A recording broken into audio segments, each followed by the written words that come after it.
የዛሬን ቀን ማየት ስላለብኝ አይደለም ያየሁት፣ መብቴ ስለሆነ አይደለም ያየሁት፣ ተፈቅዶልኝ ነው፣ እድል ተሰጥቶኝ ነው። አንዳንድ ሰዎች መኖር መረረን ይላሉ።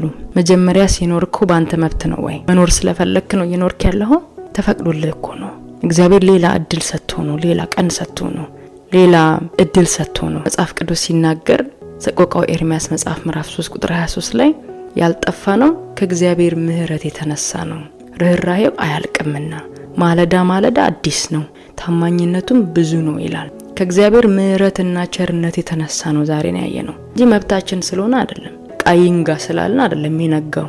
መብቱ ይመስላል አንዳንድ ሰው፣ መብታችን ስለሆነ አይደለም። የእውነት እንኳን ለዚህ ቀን አደረሳችሁ፣ እንኳን ነጋ፣ እንኳን ዘመን ተጨመረልን። ሌላ እድል እግዚአብሔር ሰጠን። ታውቃላችሁ፣ ሌላ ትላንትናዎቻችንን ምናስተካክልበት፣ ምናልባት ፌል ያደረግንባቸው፣ እንደሚገባ ያሮጥንባቸው፣ እንደገና ያልተጋንባቸው እነዛን ስተቶቻችንን ምናስተካክልበት ሌላ እድል ሰጠን እግዚአብሔር። እግዚአብሔር ደግሞ አዲስ ነገር ይዞ ነው እየጠበቀን ያለው። እነሆ አዲስ ነገር አደርጋለሁ እርሱም አሁን ይበቅላል አለ። እግዚአብሔር ሁሉ ጊዜ እንዳልኳችሁ ማለዳ ማለዳ አዲስ ነው ይላል። በቃ እግዚአብሔር ሁሉ ጊዜ አዲስ ነገር ነው ይዞልን እየጠበቀ ያለው። እግዚአብሔር አዲስ ነገር ወደኛ ይዞ ሲመጣ እኛ ደግሞ አሮጌውን መልቀቅ አለብን፣ ትላንትናዎቻችንን መተው አለብን። ምክንያቱም እግዚአብሔር ትቶልናል። እግዚአብሔር ቂም የሚይዝ አምላክ አይደለም። እግዚአብሔር እንደ ሰው አይደለም። ትላንትና እንደዚህ አርጎኝ ብሎ ቂም የሚይዝ አምላክ አይደለም። ስለዚህ እግዚአብሔር አዲስ ነገር ይዞ ወደኛ